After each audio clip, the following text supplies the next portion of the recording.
Hello everybody, it's Reggie here at Brayworth Park.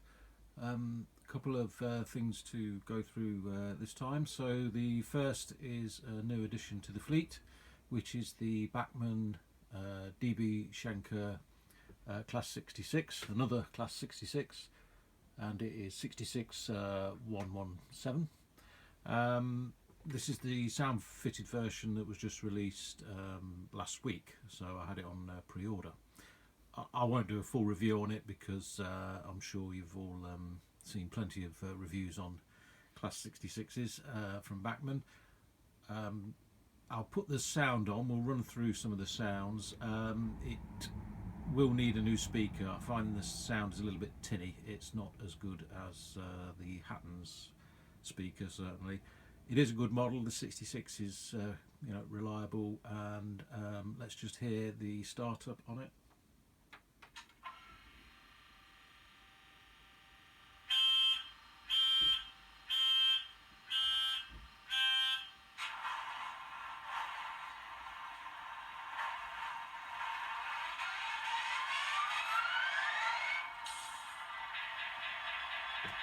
And we'll just get it moving on the rolling road.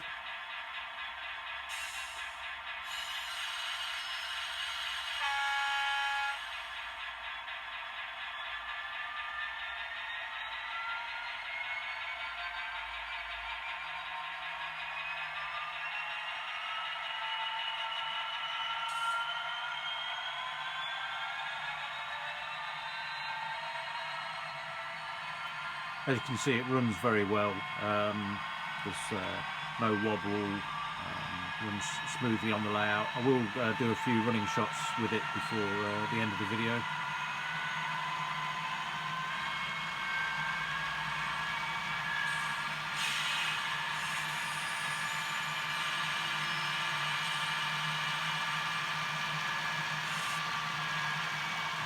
It's got the dynamic braking.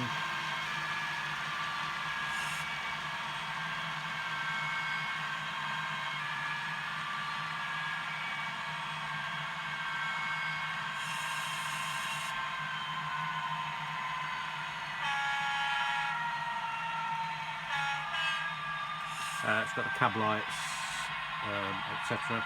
They come on both ends, but that's just how Bachmann do it.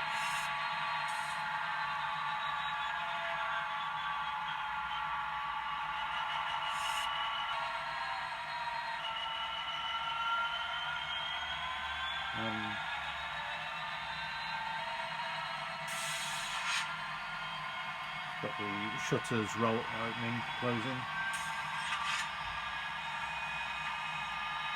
It's got a lot of sound features, not as many as Hattons, but then again I don't use all the sound features anyway, so it doesn't really matter. But yeah, overall, nice model, nicely detailed, and runs well. So I'll now close it down.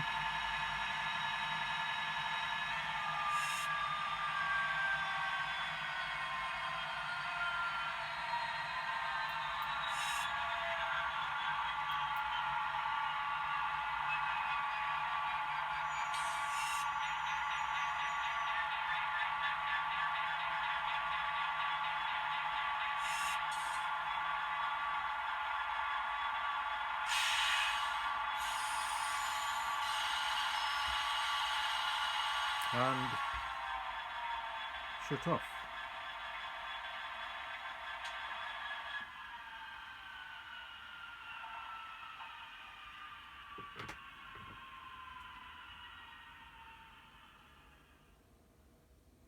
Yeah, so good model, good addition to the fleet. I've got quite a few 66s now, seem to be collecting them.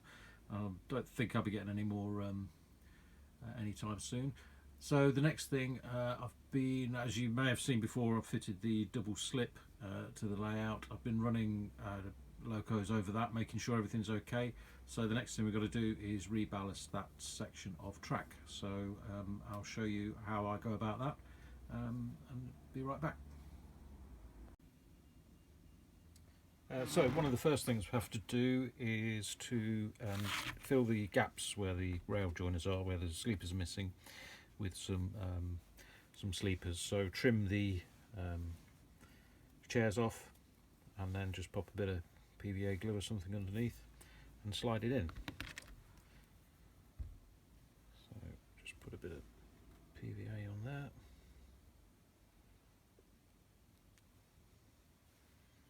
And then just slide it into place.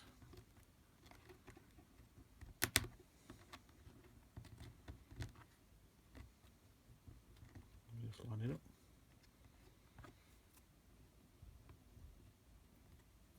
You can see there's a gap there between the rails. I always leave a bit of a gap on some of the rails so that it allows for heat expansion during the summer, so you won't get your track bowing. So that just needs adjusting, spacing. So I'll go around and fill any other spaces in, and while I'm at it I might also put some of this orange tubing that represents the cable run for point motors, etc., that you get going through the tracks. So I might put a couple of those in, although I might do that when it's ballasted actually. So I'll fill in the sleepers, there's not that many, and then we'll have a look at ballasting. Okay, so I'm going to start. Ballasting this area here, and for long runs of ballast, I use this this device. This is Proza, but I think there are plenty on the market. Basically, you fill it with ballast, pull it along the track, and then it will ballast. You still do have to tidy it up, but I'll just show you this. And then for around the points, etc., I use the old traditional method: a spoon with the ballast, and just a brush to put it in place. The ballast I'm using is the Woodland Scenics medium ballast grey. Some people use N-gauge on 00. I find this Woodland Scenics is quite small, so it does the job, I think. Anyway, so if we put some into the unit,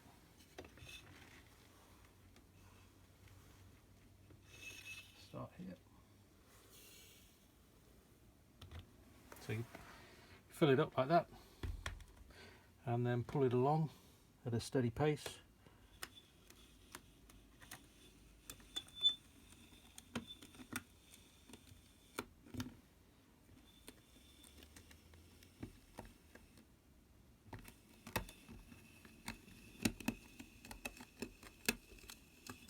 And there, so you can see then you just got to use your fingers just to get it over the sleepers. Or another good option is to use a spoon and tap the ballast in place.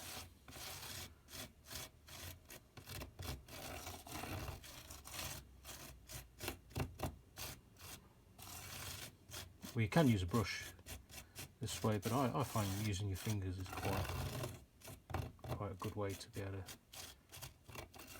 get the ballast all in place.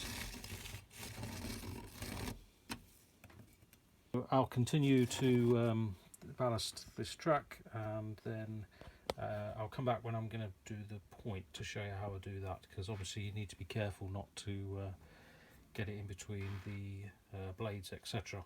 So I'll be back soon.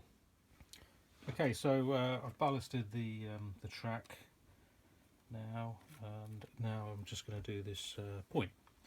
So it's pretty straightforward. I'm sure you've seen or done it yourself. I'm just going to drop ballast in with a spoon. The thing is to make sure that around the blades you don't get any ballast trapped that will stop it operating correctly.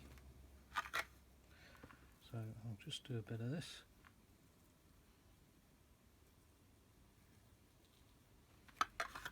And then we can tidy it up. A good tool to use around the blades is a cocktail stick. Just take a cocktail stick in and just clear out any bits of ballast that are in there. You will inevitably, when you put the PVA glue down, you will get some in, but it does pick out fairly easily. It's just keeping all the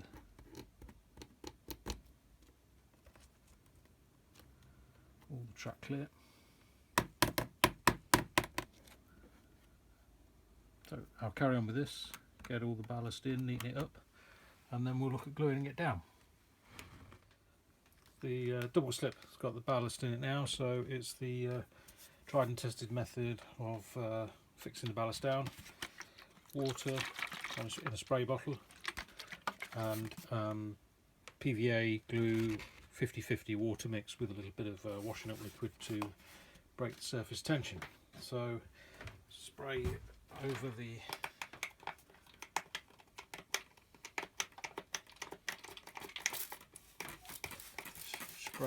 ballast to wet it.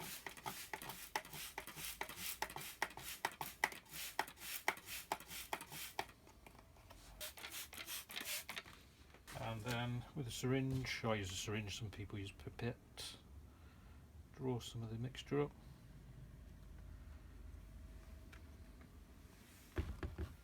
And then give the ballast a good coating, give it a good coating. It will dry clear. You're going to clean the track afterwards after it's been weathered. So just get it all over the ballast. It's okay doing it like this with the straight track. Around this here, I'm going to be a little bit more careful. Just trying to put a drop in.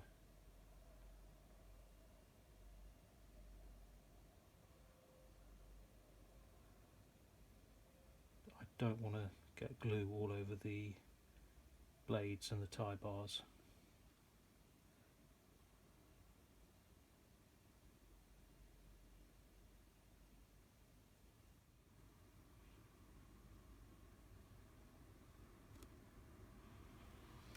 Okay, so I'll continue now flooding the ballast and doing around the switch, and then we have to leave it 24 hours for it to dry. So soaked all the ballast. Looks a bit of a mess at the moment, but it will dry clear. And I'll have to just keep checking that the tie bars are not getting gummed up. Other than that, we'll leave it for a good 24 hours. Hoover up the excess. There will probably be patches that I'll just have to touch up, but once we've done that, we can start weathering. Hello, so a few days later and the ballast has set, and what I've done is I've put the first pass of weathering on. This is just sleeper grime at the moment. So now I'm going to put a coat of, I mix a bit of sleeper grime with roof dirt to darken up the centre of the tracks. You can see I put a bit of masking tape over the blades. I know the frog is wired up to the point motor, but I still just protect the edge of the blades with a bit of masking tape. As far as airbrushes, I know people say, you know, buy the best you can, but to be honest, I just bought a cheap one off eBay. For what I do, you know, I'm not going to spend hundreds of pounds. Maybe in the future I might buy a better one, but at the moment this works fine. It's just got a little pump, different settings, and a cheap airbrush. So for doing jobs like this, it's fine. Yes, we'd all like to spend a fortune, but you know, how much do you spend on the hobby? It's expensive enough as it is. So yeah, for now this airbrush will do me. So I'll set the camera up and we'll do the darker roof dirt weathering.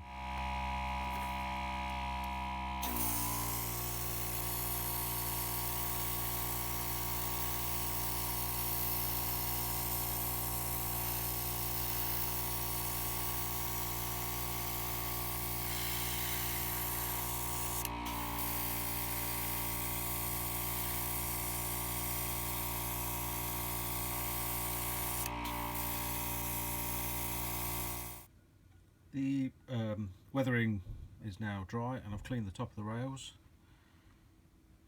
and it doesn't look too bad, I think. So I've started putting some of the trunking in and other line side accessories like catch pits, etc., relay boxes. So yeah, doesn't look too bad, I think.